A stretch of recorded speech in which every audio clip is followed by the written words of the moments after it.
ito ang mga dahilan kung bakit si Yamaha Mio Gravis ang dapat nyong bilhin motor ngayong taon. Ito ay mayroong malaki fuel tank capacity na 4.2 liters at kaya nitong umabot up to 40 to 50 km per liter. Di ka na rin maaabala sa kakababa sa inyong motor dahil easy access na lang ang kanyang fuel lead. Meron nga itong generous seat cushion kaya naman sa long ride or daily ride ay komportable ka. Syempre meron din itong 25 liters under seat storage na kung saan pwede mo ilagay dyan lahat ng mga gamit mo kung maglo-long ride ka. Plus meron siyang isang front pocket sa harapan na pwede paglagyan ng bottle water mo. Low but no more dahil meron din itong power socket na pwede mong pagsaksakan ng phone mo habang naglo-long ride ka. Meron din itong spacious footboard na pwede mo paglagyan ng mga pinamili mo habang nag-grocery o namamalengke ka. Itong futuristic look dahil meron siyang intelligent front face na kung saan naka-LED yung kanyang headlight at naka-bulb type naman yung kanyang turn signal light. Wala ka na din po problemahin kung sasampa ka or yung OBR mo dahil hindi ka na mangangamba na may baka mabali sa taillight niya dahil ito ay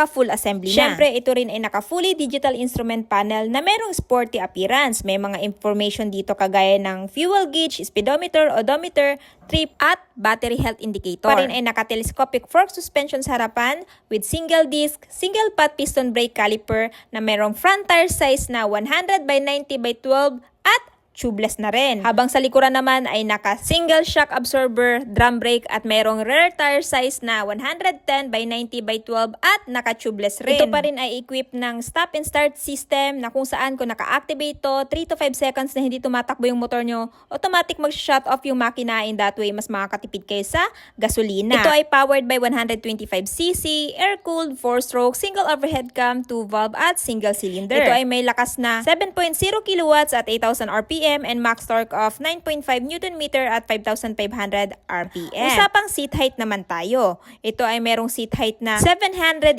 mm at ground clearance na 135 mm kaya naman kung may height ka kahit 5 flat ay kayang-kaya mo tang abutin at meron din itong magaan na timbang na 102 kg kaya naman kahit lady rider ay kayang-kaya itong i-maneuver. Ang tanong, magkano naman kaya ang presyo ni Yamaha Mio Gravis ngayong taon? Ito ay merong SRP or suggest retail price na 84,900 pero kung gusto nyo naman kunin ng installment, meron siyang down payment na 5,000 at monthly sa 3 years na 4,066 at rebates na 200. Siyempre, itong motor na to ay available lamang sa Yamaha Bike Link Tagum. Ilalagay ko na lang yung full address dyan sa comment section para mas makapag-inquire kayo regarding sa motor na to. So kung gusto nyo pa makapanood ng video na gaya nito, please don't forget to subscribe or follow for more motorcycle reviews, price updates at moto features. Ano naman kayang motor ang next natin i-feature? I-comment nyo nga sa baba.